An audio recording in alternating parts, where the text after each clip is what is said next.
Party, నేను BJYM రాష్ట్ర joint సెక్రటరీని మాట్లాడుతున్నాను.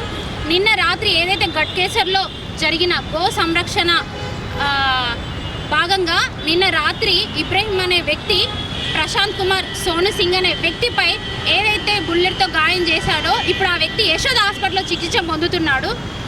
చాలా రోజుల నుంచి ఈ గో సంరక్షణ అనేది చాలామంది కార్యకర్తలు ఇందులో భాగంగా పనిచేస్తూ ఉన్నారు.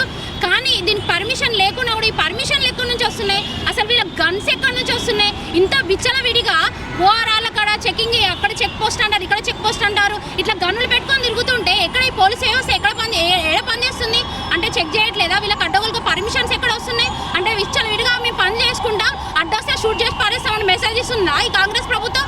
మజ్లిస్ పార్టీ గుండాలకు ఎందుకు మద్దతు పలుకుతుంది? అందుకేనా ఇప్పుడు ముస్లిం ఓట్ బ్యాంకు కోసం జూబ్లీస్లో నవీన్ యాదవ్కు టికెట్ ఇచ్చింది? నవీన్ యాదవ్ చుట్టూ ఉన్న వాళ్ళందరూ గుండాలు, మీ గుండాల్లో మేము భయపట్టిస్తాం, మీరు ఇట్లనే బతకండి అని చెప్తున్నారా? మీరు మెసేజ్ ఇస్తున్నారా? హిందువులారా ఇప్పటికైనా మేల్కోండి, మీరు చూసేది కొంచెమైనా మీకు అర్థమవుతుందా? ఇప్పటికైనా మీరు మేల్కొని మన హిందూ సంరక్షణ సమితిలో ధర్మరక్షితగా పనిచేయాలనుకుంటున్నారా? ఇలాంటి మన బిడ్డలను రోడ్ల మీద చచ్చిపోయేలా చూడాలనుకుంటున్నారా? ఎంతమంది బిడ్డలు కార్యకర్తలు చిన్న పిల్లలండి, గో సంరక్షణ వాళ్ళకి చిన్నప్పటి నుంచే దేశభక్తి, దేశ అభివృద్ధి ప్రతి ఒక్కటి వాళ్ళ నరాల్లో ఉంటుంది. అలాంటి పిల్లలు స్వచ్ఛందంగా వాళ్ళ స్వచ్ఛమైన మనసు కోసం, దేశం కోసము గో సంరక్షణ భాగంగా కార్యకర్తలుగా చేరి పనిచేస్తున్నారు.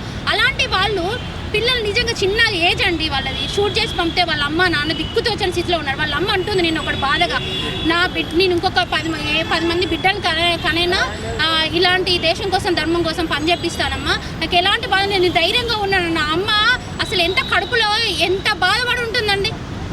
ఇలాంటి తల్లులు ఉన్నారండి. మీరు ఇంకొక తల్లి కడుపు పోచనికి ఉన్నారు. మీరు మజ్లిస్ గుండాలు ఎక్కడ పోయారు? ఇప్పటికైనా మీకు చిత్తశుద్ధి లేదు. రేపటి రోజున హిందువులందరూ ఏకమై ఈ మజ్లిస్ పార్టీకి గట్టిగా బుద్ధి చెప్తుంది. సీఎం రేవంత్ రెడ్డి గారు ఎక్కడ రియాక్షన్ తీసుకుంటారండి? ప్రజలపై ఏమైనా ఆయనకి చిత్తశుద్ధి ఉందా? ఏమైనా అంటే టూర్లు వేస్తాడు, ఏమైనా అంటే హైడ్రా అంటాడు, ఏమైనా అంటే కమిటీ అంటాడు. ఎక్కడ పనులు వర్క్ అవుతున్నాయండి? ఎవరికి న్యాయం జరిగింది ఈ రేవంత్ రెడ్డి ప్రభుత్వం నుంచి?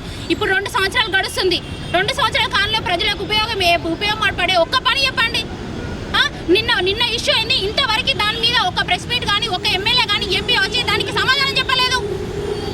నిన్న ఇమీడియట్గా ఇన్సిడెంట్ అయిన క్రమంలో పోలీసులు చోద్యం చూస్తున్నట్టు ఉన్నారు, కానీ వ్యక్తిని మాత్రం హాస్పిటల్ తీసుకోవాలన్న కనీస ఆలోచన. మళ్ళీ మా కార్యకర్తలు వచ్చి వ్యక్తిని హాస్పిటల్లో జాయిన్ చేశారు.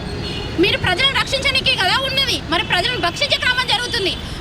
తెలంగాణలో రక్షణ వ్యవస్థ పూర్తిగా మైనస్ అయిందని చెప్తున్నాను. ప్రభుత్వానికి మేము ఒక్కటే డిమాండ్ చేస్తున్నాము, మీరు ఎన్ని చేసినా కూడా భారతీయ జనతా పార్టీ కానివ్వండి, ప్రజలు కానివ్వండి, ప్రతి ఒక్కరు కూడా మీ అంతు చూస్తారు. రాబోయే రోజుల్లో ఇక ముందు ఇలాంటి చర్యలు జరగకుండా చూస్తాము. ఒకవేళ ఇలాంటి చర్యలు జరిగితే చాలా దారుణంగా కాంగ్రెస్ ప్రభుత్వాన్ని బొందబెట్టే క్రమం అయితే చేస్తాం.